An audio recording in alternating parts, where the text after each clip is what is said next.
Welcome to the deep dive. I'm always fascinated by, how our brains work.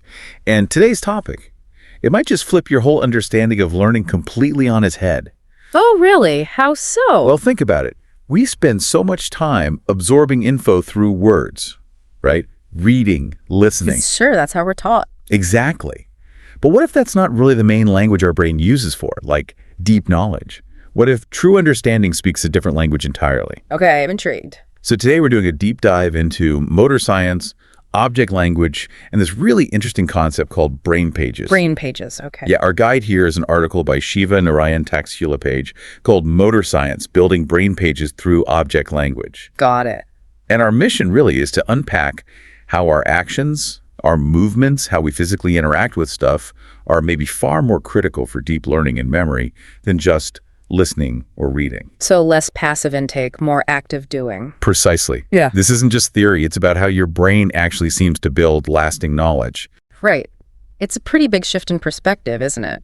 The core idea, as this article puts it, is that learning isn't just passive, like downloading a file into your brain. Yeah, if only were that easy. Right. Instead, it's really an active process. It's about doing, interacting, and crucially transforming abstract information into, workable skills. Okay. And the article makes this key distinction, which is kind of the foundation for everything else. The brain doesn't just operate in human language, the words we speak for deep knowledge. It seems to rely mainly on what the author calls object language, which is more about action, space, interaction. Object language. Okay, explain that a bit more. Well, think of it like this, and this is the aha moment. You can read every book ever written about riding a bicycle. Yep, been there, done that with other things. Watch tons of videos. But until you actually get on the bike, feel the handlebars wobble around, your brain hasn't truly learned it, right? It hasn't built the internal wiring for that skill. That makes immediate sense. Anyone who's trying to learn, say, an instrument or a sport knows that feeling. So let's start there. Motor science. Yeah. What exactly does that mean in this context? It sounds like more than just muscles. Oh, definitely. It's much broader than just physical movement. Motor science, as it's defined here, is basically the study of how our actions, our movements, and specifically how we manipulate objects. Yeah. How all that drives knowledge acquisition. Okay. It argues that learning isn't just thinking. It's fundamentally tied to motor execution, to actually doing things. So its role is bridging thought and action for learning. Exactly. It explains how these physical interactions help the brain transfer knowledge and form really strong procedural memory, the how-to memory. It ensures knowledge isn't just heard, but it's sort of lived through action. Lived through action. I like that. It makes knowledge embodied, doesn't it? Which feels so different from how, a lot of traditional schooling works. Oh. When you think about complex skills, carpentry, surgery, even cooking, it's never just listening. They're always moving, adjusting, feeling the tools, the materials. It's like a conversation between their body, brain, and the objects. That's a perfect analogy. And that brings us right to this core idea that the two languages of learning. Right. This is where I got really hooked. We use human language words constantly for learning. So what's the big difference the article draws between that and this object language for, real understanding? It's a crucial difference. Think of human language, what we're doing now, what's in a textbook primarily as a tool for social stuff, instruction, sharing abstract ideas. Like at the starting point. Exactly. It's the entry point for knowledge. It's great for telling someone how to do something in theory. But object language, the article says, is the brain's sort of native code. Native code. Yeah, the language of action, of spatial relationships, of direct physical interaction. It's the neural code that captures the feel of an action, the layout of things in space, how we use our bodies with them. It's not the entry point. It's the endpoint for real knowledge transfer and, importantly, application. It's the language of actually doing it. Okay. I remember the article saying human language is instructional, but object language is operational. That really clicks now. Exactly. Like human language is the recipe. But object language is actually cooking dish, tasting it, adjusting it. Perfectly put. And the brain has to do this conversion, right? It takes the knowledge, often given in human language, a lecture, a manual, and it needs to translate it into this object language. And motor science is the translator. Pretty much, yeah. It's mediated by motor science. It's the active engagement of our motor circuits, tapping into procedural memory, using our visual and spatial processing. That's what allows the translation. It's the shift from knowing what something is to knowing how to interact with it and then actually doing it. Can you give another example? Sure. Think about learning software, maybe graphic design. Reading the manual about tools and layers, that's human language. Instructional. Right. But actually clicking, dragging, experimenting with filters, seeing the results on the screen, undoing, again, that's the object language. That's building the operational skill. Okay, yeah, that makes total sense. Now, this is where my mind started bending a little. The source introduces brain pages. Yeah.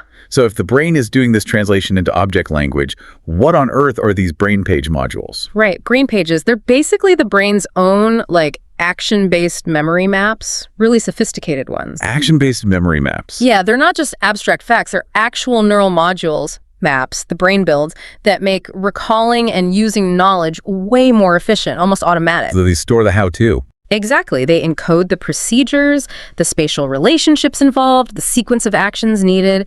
And because they're encoded this way, the knowledge becomes really durable and ready to go when you need it, like a built-in interactive user manual in your head. Wow. So it's not just remembering what to do, but having this clear neural pathway for how to do it step by step. That's pretty amazing. How did they get built? Just by doing stuff? Well, yes, but specifically through deliberate active engagement. When we practice tasks, riding that bike, drawing, assembling IKEA furniture, or even solving problems by mentally manipulating ideas, our hands, eyes, our whole body is in constant communication with the objects or concepts. Okay. And this interaction, this multisensory feedback loop, it literally rewires the brain. It sculpts the connections. That's what creates these brain page modules. And the article breaks that down. It does. It talks about 3 key stages. First is input conversion. That's where the human language stuff instructions maybe gets decoded into object-centered ideas. Getting ready for action. Then comes object interaction. This is the core part, the hands-on practice. Using tools, moving through the steps, actually doing it. The doing phase. Yep. And finally, neural consolidation. This is where specific brain areas, the hippocampus for memory formation, motor circuits for movement, the prefrontal cortex for planning, they all work together. Yeah. They integrate that whole experience into these durable brain page modules stored in long-term memory. It's basically the brain physically changing based on experience. That's incredible. So every time we really practice something actively, we're not just learning in an abstract sense. We're literally building and refining these detailed memory maps in our brains, a physical change. Which leads right to the neuroscience. What's actually firing and wiring in the brain to make brain pages happen? Right, and the cool thing is this framework lines up really well with what we know about neurobiology. This whole process activates a network of motor circuits. Key players are the cerebellum, the little brain. Yeah, coordination, balance. Precisely. It acts like an error correction system, constantly refining movements, making them smoother as you practice. It's why you stop wobbling on the bike eventually. Okay. Then you've got the basal ganglia. They're super important for starting actions and stringing them together into sequences, turning clunky, conscious steps into smooth, automatic habits. Like tying your shoes. Exactly. Or driving stick shift, things you do without thinking. And then, of course, the motor cortex is like the command center, sending out the signals to actually move your muscles based on your intention. So all these areas are talking to each other, mixing what we sense with what we do. Constantly. They integrate sensory input, what you see, feel, hear with the motor output. This lets you practice, spot errors, correct them on the fly, and just keep refining the action until it's efficient. And doing this over and over physically changes the brain. Yes, that's the key. These repeated object-based interactions literally rewire the connections. That's neural plasticity in action. It makes the procedural skill more efficient, more automatic. Right. And ultimately, this builds incredibly strong procedural memory, the how-to knowledge. It's much more robust than just remembering facts because it integrates sensory, spatial, and action codes. It's why you never forget how to ride that bike. It makes so much sense. It's not a fragile memory. It's deeply embedded. Okay, so the big question, if this is fundamentally how our brains are wired to learn best, what does this mean for, say, education, for schools? How should this challenge the way we normally teach? Yeah, this is where it gets really interesting and maybe a bit uncomfortable for traditional methods. The article argues that typical classrooms often miss that crucial step, the transition from human language to object interaction. Too much talking and reading, not enough doing. Essentially, yes. Heavy reliance on lectures, textbooks, abstract problems. They operate mostly in human language. Which is fine for introducing ideas, but the real learning, the kind that sticks and that you can actually use creatively, that only happens when students translate that into object interaction through practice, labs, projects, problem solving. And this is where system learnography comes in.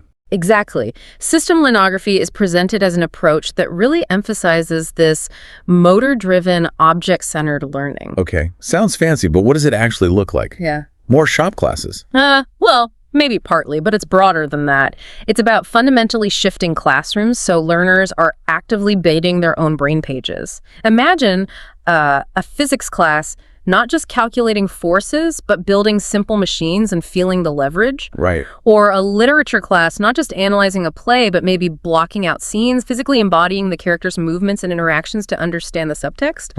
Or even math, using physical blocks or dynamic software to actually manipulate geometric proofs or algebraic concepts instead of just symbols on a page.